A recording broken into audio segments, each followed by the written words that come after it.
0,5%. E o interessante é aquele que vai gritar, né? Pimenta nos olhos dos outros é refresco. E interessante que para essa mesma turma que foi entrevistada, nós chegamos a perguntar o que é o conceito de quinto constitucional. A pergunta foi: você sabe o que é que significa quinto constitucional? Deixa eu pegar aqui. 19 de objetivo. Aqui eu tenho uns dados que eu queria mostrar para vocês. Pesquisa colabora ainda com o nível de formação de advogados que é de graduação. 63% só tem graduação. Aproximadamente 37% tem algum tipo de pós-graduação. Na pergunta que nós fizemos sobre o quinto constitucional, não estou encontrando aqui o percentual. Onde? Aqui.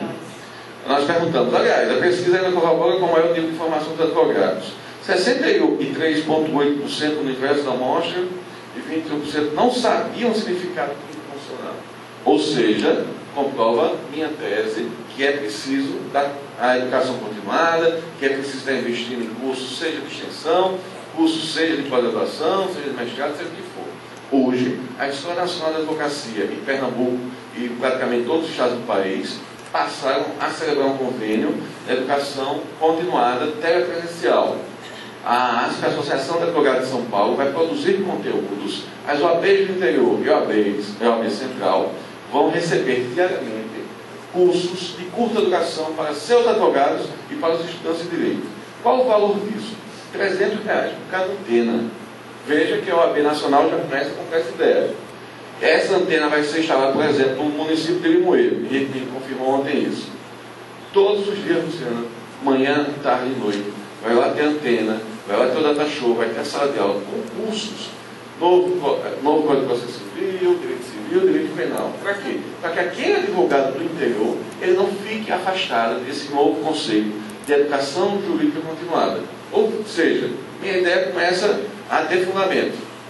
Se as OABs de todo o país, por meio de seus subseccionais, passam a ter essa condição de promover conteúdos, de ministrar cursos ou de receber esse material, inclusive professores daqui já estão sendo convidados a produzir também em todo o país, que fique cada vez mais regionalizada, nós vamos poder começar, no futuro, a pensar que cada advogado que participou de um curso desse vai receber uma certificação e que essa certificação depois pode servir como uma reciclagem profissional.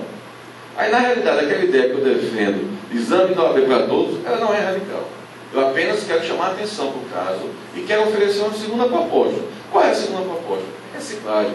Quem é que sai ganhando isso? Todo mundo. A OAB que vai ter advogados cada vez mais preparados, qualificados, a sociedade, e principalmente nós vamos ter mais legitimidade de discutir alguns assuntos com a magistratura do Ministério Público. Então vejam que essas observações não são tão radicais assim. Pessoal, existe um ramo do direito que está sendo fortalecido a cada dia, chamado direito educacional, que ele é fortalecido por novas teses e principalmente porque existe muito conteúdo a ser trabalhado, não somente por questão da doutrina, da legislação, mas também porque cada vez mais a educação ocupa o espaço do país e cada vez mais esse sistema começa a ser fortalecido.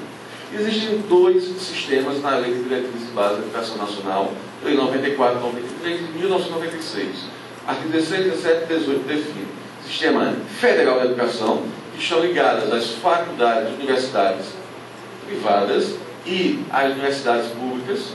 A Universidade Federal de Pernambuco pertence ao Sistema Federal de Educação. A Faculdade de Boa Viagem pertence ao Sistema Federal de Educação. E existe aí o Pacto Federativo, os sistemas estaduais de educação, onde cada sistema estadual de educação ele tem legalidade para autorizar cursos e credenciar cursos, desde que sejam de autarquias municipais ou de autarquias estaduais. Exemplo de autarquia municipal, faculdade AESA, do interior de Pernambuco, criada pela lei municipal, do interior na cidade de Garanhuns.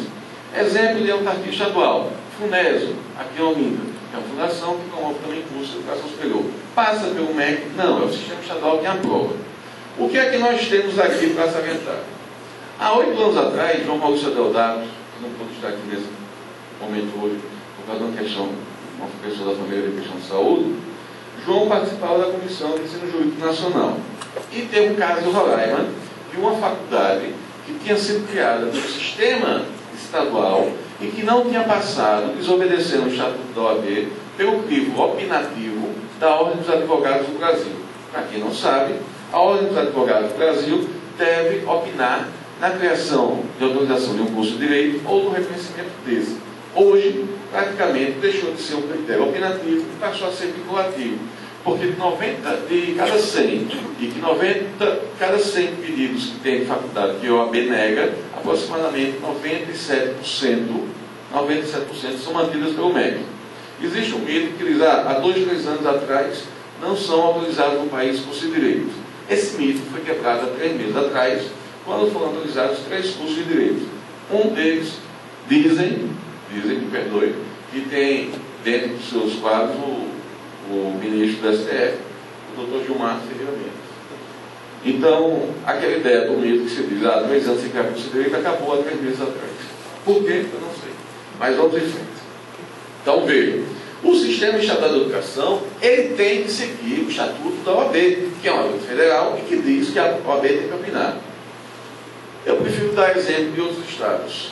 Em outro estado, nós temos 4 cursos de direitos, 3 municipais, e não me pergunte do estado, porque eu prefiro ficar silencioso. Nós temos 3 cursos autorizados pelo município, que solicitou a Secretaria do Estadual da Educação, e em outros estados nós temos um curso que foi criado pela Universidade Estadual, no interior do estado. Nenhum desses 4 cursos passou pela autorização da OAB, pelo crivo da OAB. Nem na autorização e nem no reconhecimento que já tiveram cursos que foram reconhecidos. Pergunta-se, esse caso pode permanecer? Não.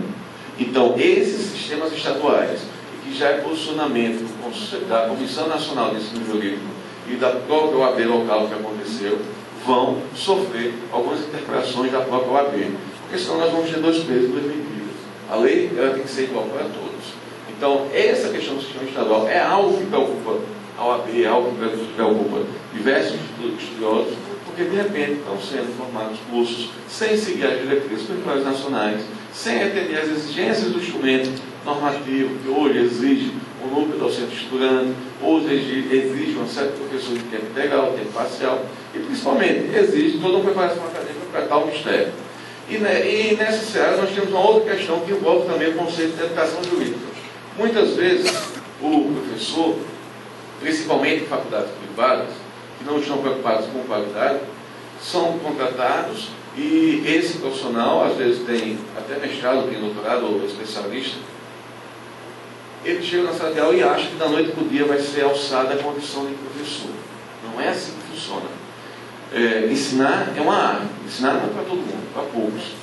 Muitas vezes também nossos mestrados, nossos doutorados pecam por não terem a disciplina lá de docência, de didática do ensino superior. E muitas vezes o professor chega na sala de aula, mesmo com a titulação de médico ou de doutor, as especializações hoje também pecam, algumas não, outras sim. Muitas vezes não sabe um plano de ensino, não sabe conhecer uma relação dialógica, não sabe fazer a ferramenta de uma avaliação. Fazer uma prova não é somente pegar questões da internet, colar e copiar e define a avaliação dos alunos. Não. É algo muito mais denso do que isso. Então, quando a gente fala ainda desse conceito de educação jurídica, ele sai mais dessa questão de sala de aula e entra sobre outros critérios acadêmicos e outros critérios educacionais.